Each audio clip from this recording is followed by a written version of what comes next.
So I'm just going to sit by you. Thank you.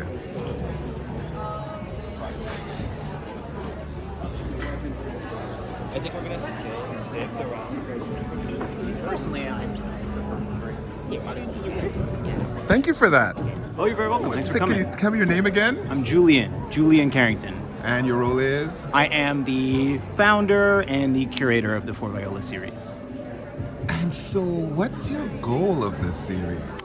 The goal of For Viola is to make space for films by Black, Indigenous, racialized filmmakers, and also to make sure that audiences from those communities see themselves represented on the screen, know that Hot Docs is a space where they can come and see the full diversity, creativity of the nonfiction form.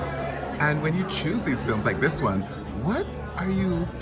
I guess I'm always thinking about what's your criteria, what is the kind of thing when you think, oh, I'm going to program this, and these are the kinds of films I want to program, this is what I'm choosing. Yeah, I mean, I don't know that I have a set criteria in mind. I think I know a For Viola film when I see it, but what I would say has been the common factor for many of them so far is that they are films that, again, are showing a facet of documentary filmmaking or nonfiction filmmaking that is really creative, that is really coming from a particular cultural perspective, and is, not the typical thing that you would see on the Hot Doc screen necessarily, but that communities who, are not necessarily documentaries for them, maybe they conjure a more musty, a more, history or a talking head in front of a bookshelf kind of a vibe. Our documentaries are not that. Our documentaries are creative, they are joyous oftentimes, not always, but I think they will always resonate with community, and they will always speak to issues that I think communities certainly will care about. So, yeah. Fantastic. And the other very important question, what's your fit that you're wearing right now, today? Oh, I saw it right away, I clocked it right away. I mean, honestly, I think that this is Zara trying to do some Lemaire trousers, is what I think that is. Yeah. The shoes are calfskin. Those are Michael para boots in calfskin. Wow. Yeah. I thought they were like, for a minute, I thought they were like Clarks and calfskin, and whichever way, it rocks really well. Yeah, I think right? so much. Yeah. And the top jacket? They're both Zara. They're all Zara? Actually. Yeah. Wow, Yeah. okay, cool. Yeah. Very, very nice. No, I saw that right. I was thinking, I gotta ask him. And then I love the kind of suit pant kind Right. of feel. Right. With the sort of the chain, yes, chain and yes, everything. yeah. So, nice vibe, man. Yeah. And do you have an IG that you're comfortable with sharing so people can maybe follow you? Or? Sure. J.V.Carrington. So my first initials, JV Carrington.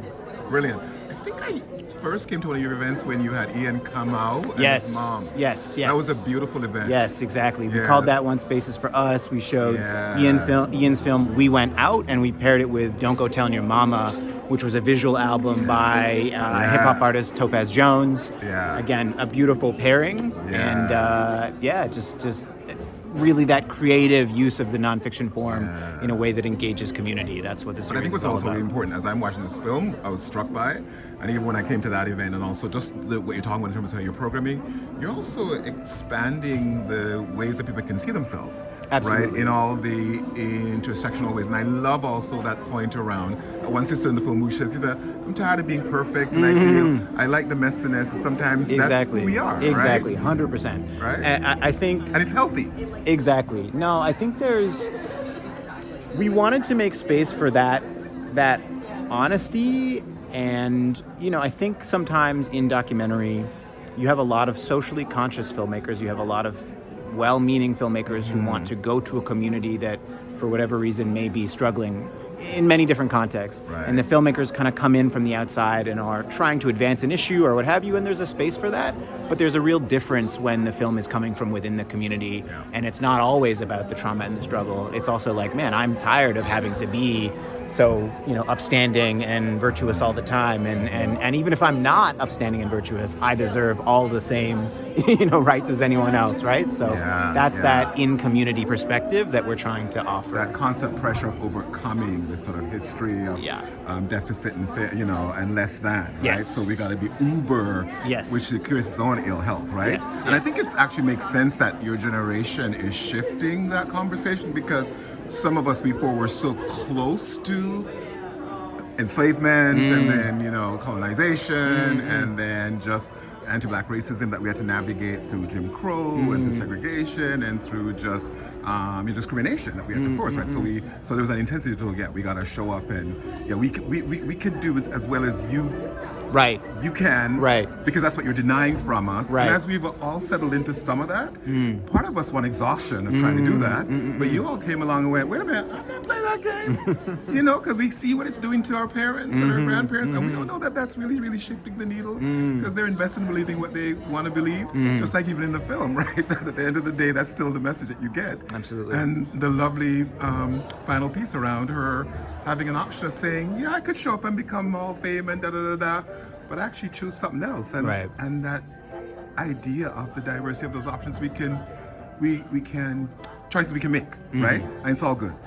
Absolutely. You know what I mean? It's all Because I think people are like, what do you mean? Why does she want to, you know, and she's this, the message she's trying to say, oh, but you'd be this incredible meaning. And she's like, oh, that's nice, but no. Yeah, Right? yeah. I can also just have my peace. I can just, you know, on my own terms. Love the word peace, man. Peace. Beautiful. Thank you. This is great work. Thank you for Looking coming forward out. to February 7th. That's right. The next one, Absolutely. right? And especially that intersection with Gaza. Yes. Right? Yes. So timely. Because there are black people in Gaza too. People don't realize that. So that's the frame for me for this series, or this screening rather, in February, because it's going to fall during Black History Month. The way that I'm going to contextualize this film is, let's talk about a history of solidarity between black people and Palestinians. Absolutely. So, yes, please come through. Beautiful. Thank you, man. Of course. Of course. Gotta find the sisters.